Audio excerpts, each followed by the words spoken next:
Good morning, everyone, and welcome to the Saturday conversation. My name's Jo, and I am an ordinand, which is a very posh word for someone who's training as part of the Church of England and at Avon Valley Church. And I am delighted this morning to be joined by the lovely Wendy Reid from Fordingbridge Greener Living. This was a request, actually, when we invited Wendy to come and talk to us earlier in the year. Lots of people said to me, "Oh, please, can we have Wendy again?" So here she is. Hello, Wendy. And can you tell everyone something about yourself? My name is Wendy, and I love dogs very much. I've got a chocolate Labrador called Freddie, who might want to go out in a minute, so I may have to just let him out. There's something about me that's different. I also love dogs. In fact, being important is why I'm a foster carer for the Boy to Rescue, because I met somebody at an event. And since then, I've been a foster parent. We've had 4 dogs in a year, so that's not too bad, is it? Oh, lovely. Yeah, them too. There's just something a dog can give you. Yeah. Sorry, I just felt that needed to be said there. Okay, so we're here to talk about Greener Living. So, yes. Fordingbridge Greener Living, the most wonderful local organisation. You have a Facebook group of about 900 people. Is that right? Mm-hmm. So when did it start? It started about November 2018 as a very small private Facebook group that I set up just for people that I knew. And then we advertised it so that people who I didn't know could join. And then it grew from there. And then it became a more public group through meetings and then a website. By April, May 2019, it was really well established, and we got a constitution at that point as a registered community group. Yeah.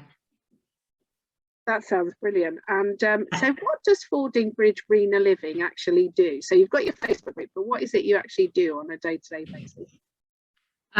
So on a day-to-day basis, we run a variety of different projects throughout the town to reduce the town's carbon footprint, but actually also to educate people and inform people to help them make decisions about how to live more sustainably. So we have a recycling shed next to St Mary's Church, where we recycle things that are more difficult to recycle or cannot be put into your New Forest District Council clear sacks. And we also collect crisps from the gourmet grocer, and we send those off, and we raise money for Hampshire Air Ambulance, or they go to Salisbury and they raise money for Wiltshire Air Ambulance. So it's raising money for charity at the same time. We have a tree planting group. So these are sort of subgroups from what we do. And we've been planting trees in Fordingbridge, and we planted a mini forest in land to the next to Parsonage, opposite Parsonage Park, Play Park, and a Miriaki forest, a sort of Japanese style forest where everything's planted very, very close together to increase biodiversity. And we're running another tree planting event in the end of November, which are details to follow. And unlike the ones earlier in the year where we couldn't have many people because of COVID restrictions, we're hoping that's going to be a much bigger community event later in the year. So we also have our community fridge. Normally, we get food every day from the co-op in Fordingbridge, and we've just signed up to the co-op in Downton, but they're shutting for 8 weeks for renovations, so we won't be able to start that until end of November, I think. Normally, we get food from the co-op, but because of the co-op's difficulties, we've had to suspend collections from them. But we have been getting some food from local retailers. So Belinda's have been giving us bread. Lal and Bretta, they gave us some food when they went into a lockdown. Bubble Soft Play occasionally give us bits and bobs, but that's something that's not working quite as well. But hopefully when the co-op resolve their problems, then we'll be up and running with them. We have a almost new community composter, our ride and hot composter at the allotments, which is brilliant, absolutely brilliant. We've already filled 1 maturation bin, which is huge, by the way. It took us 3 months to fill it, and we've started filling the next one. So in 3 months, we're going to have some soil for people that use it. And that's got a really good team of people running that. We get a volunteer every night to go and check it, to turn it, to add more water to it, to empty out what comes out at the end. And we've got about 65 people, I think. Am I right in saying about 65 people? 29 families are using it on a regular basis. So it's really going very, very well. We should have maybe bought the bigger one, but hey, yeah. Just for people who aren't aware of what that is, can you just sort of tell us quickly what that exactly is? So it's a hot composter, looks a bit like a rocket, and you can put any food into it, pretty much any food into it. So it will accept your normal composting scraps, vegetables, fruit peelings, things like that. But this one, because it gets so hot, it can get to sort of 60 to 70 degrees in there. You can put in bones, animal bones, fish bones, bread, dairy, pasta, cheese, soups, and it will break them down into compost or into a fry, which then becomes a compost in time. We have to add wood chips to it to get the carbon mix right. So part of our balancing act is how much wood chip to how much food. If it's smelly, we add more wood chips to kill the odours. It's going really, really well, and we're really pleased with it. We got a grant from Hampshire Waste for £5,000 to buy it. So it's how amazing! Not a cheap thing, but amazing. Do you sign up? How do people sign up, or how do they just email Fordingbridge Greener Living and we can send a form, or they're on the Facebook group, there's a form in the file. We are almost at capacity with how many people. Some days it is not overflowing, but it comes up the funnel. We know that and then other days it's not. So we just need to judge how many more people we put into it at the moment, or not put into the Ryden, obviously, but get to use it. And so we're doing that. We also have our plastic free towns, which we're really just still launching. We want to look at ways of making Fordingbridge become much more aware of our plastic use. But our first focus is going to be shops and businesses. How can they move away from single-use plastic to be able to help the people shopping in there move away from single-use plastic? So we are about to relaunch that project at the moment, get it up and running again. I think coronavirus has slowed down a fair few projects that we've had up and running. Yeah. But I think things are opening up and we should be able to get going on some more projects. Yeah, so that's what we're running at the moment. That sounds brilliant. If you had to tell people why this is important, what would you say?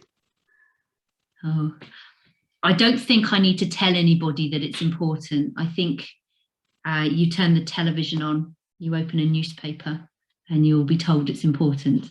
I think it's important for us as individuals to be modelling the behaviour that we'd actually like to see from people in positions of more responsibility and power than us. And for me, it makes me feel a little bit better about everything, doing something. And I think if we all do something, then we can make a difference. So that's why it's important. And I think you made a lovely comment. We were having a really lovely chat before we started. And you made a lovely comment about actually we are part of our environment. We're not separate from. And I think that's a very important point. And particularly in the New Forest. I mean, down by where I live in Muddyford, we're by the beach. So everyone is very beach focused. And lots of people I see going and picking up litter and things after a day at the beach, as it were. Lots of people have kind of come and used the beach. And I think it's the same in Fordingbridge. It's just it's a beautiful part of the world, isn't it? And you just feel that you want it to be looked after. It's not just for our sake, it's for everyone else as well. Yeah, I feel really passionately that we are part of our environment, and unless we learn that and apply that in every aspect of our lives, we're then damaging our environment. So that's how that's why it's important. Okay, so so it seems to have gone really well since you started in 2018. I mean, that's not very long, and given the fact that we've had COVID right in the middle Yeah. of this. So what's new for the Fordingbridge Greener Living team? So what have you got in the pipeline? Well, we've got quite a few projects in the pipeline, either very short term or going into slightly long term. Our most current project that's now we're just beginning to work on is we're actually opening a community garden, hopefully in the spring of 2022. And we are currently recruiting volunteers of people who'd like to get involved. And our garden's going to take sort of 3 strands. Number one, people that really would like to garden but don't have a garden, or are getting on a little bit and finding it a little bit more difficult to manage a garden. And so those people would be able to hopefully have a little tiny plot in our garden where they can just grow a few bits. And then we'd also like to have a community growing space, a wellness community growing space, where the garden will be open set mornings or set afternoons, and people can just go and join in a collective gardening, and like to involve local groups, maybe bringing vulnerable members of the community to come and learn how to do a little bit of growing. And we'd also like to have a families area in our garden, so children and families can come and learn how to grow, and have events throughout the year on food and growing and what to do with produce. So that's our next plan, and we're working in collaboration very much with the town council. They are giving us a little section of the allotment for our garden, and then also getting funding from a company called Milestone, who are sponsoring the company and be funding the company for us, funding the garden, for us, and helping us put the infrastructure in place. So that's one project that we're really excited about. We had a dream before COVID of a repair cafe, which we put on hold during the pandemic, and we're now back up and running with those plans. To run a repair cafe probably once a month, where people can come and learn how to fix rather than throw away, to kind of move into that more fixing culture rather than replacing culture.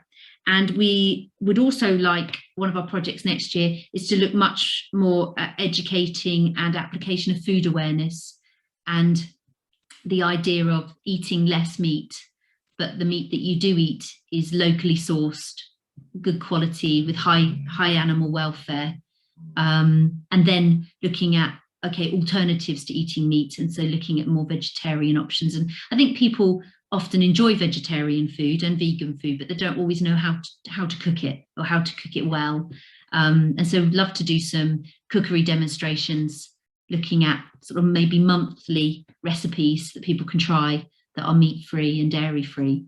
And then another big plan that we've got for next year is we would like to run what we're going to be calling, we think, the Greener Talks. We'd like to run an education programme in the community, looking at getting professionals in and experts in to look at different topics that people can attend in person and learn about aspects of the environment and impacts that we can, things that we can do that impact positively on our environment. So those are our next plans for the next year or so. I mean, that sounds about, I love the idea of a repair cafe.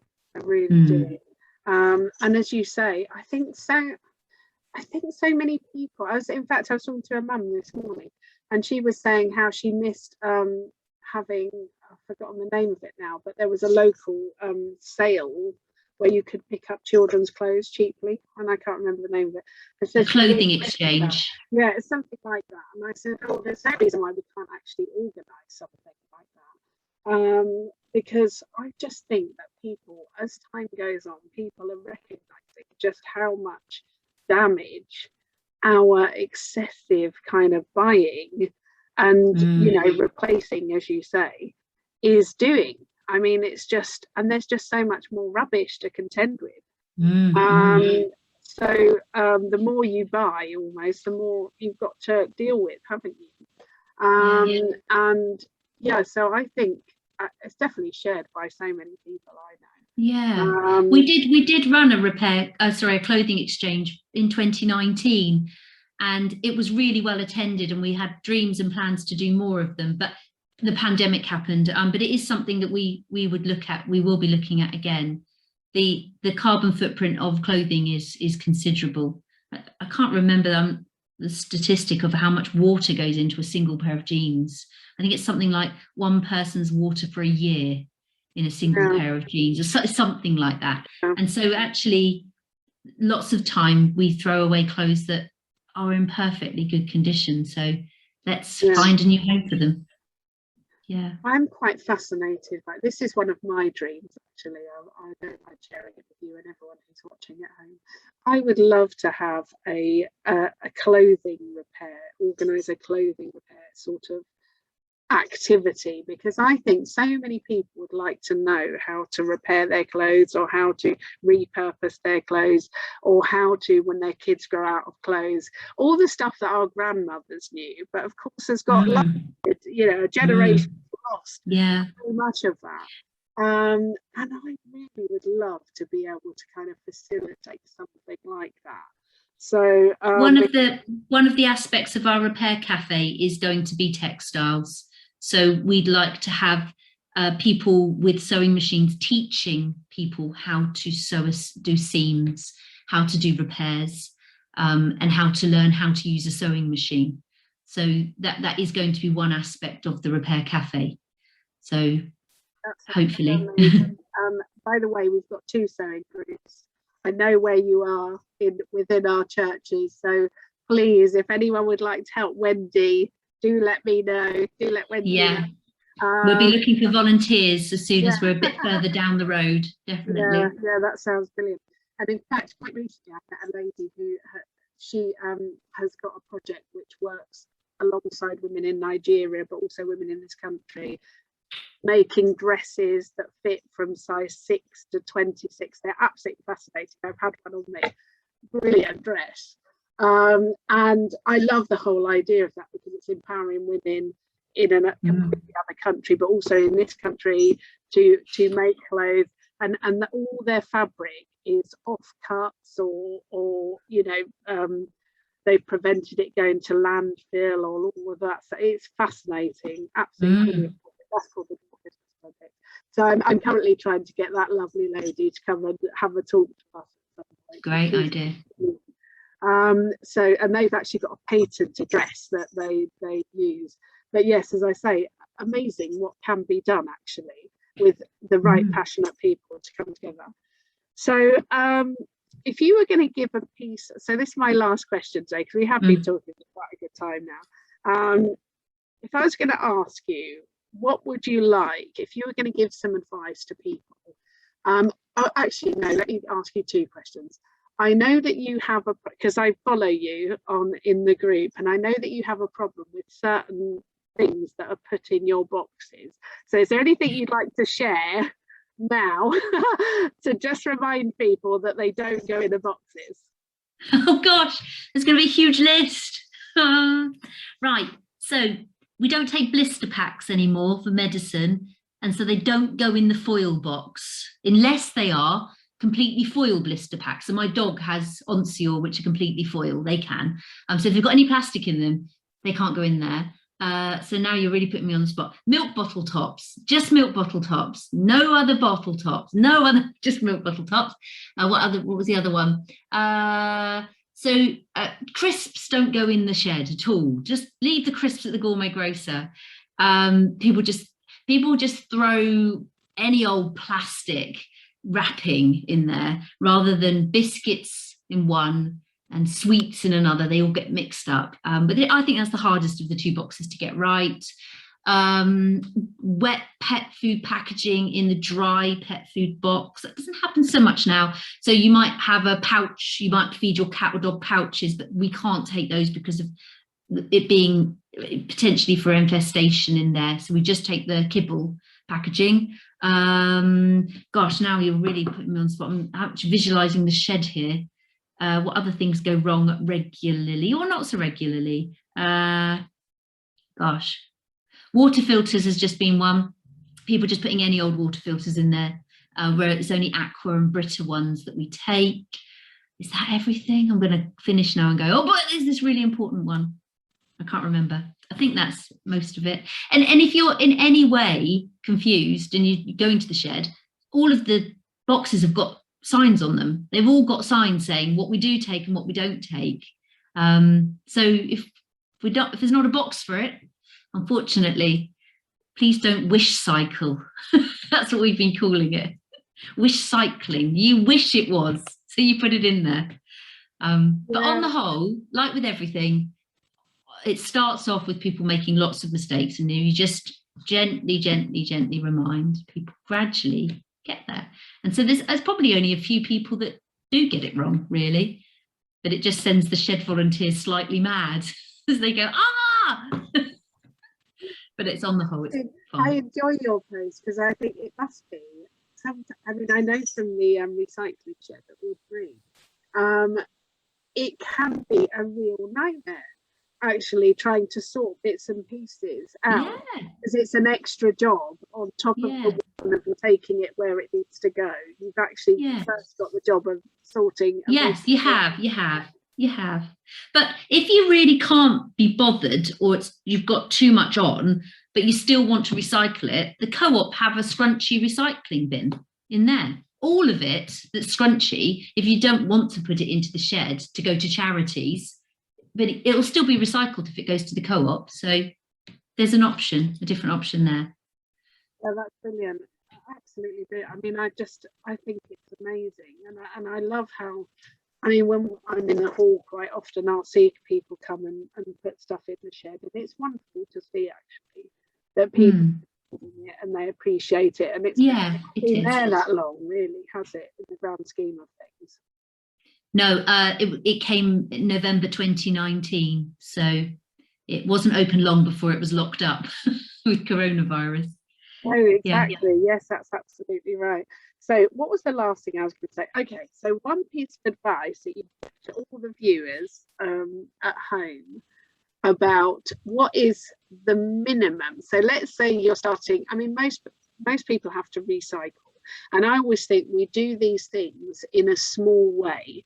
So we can't suddenly recycle everything overnight. I mean, you probably could, but as you say, it takes time and energy, and you know, you have to be very determined, don't you, to do that. But if someone wanted to add one extra bit of, so they do their recycling with the council, but if they wanted to add one more thing, what would you suggest?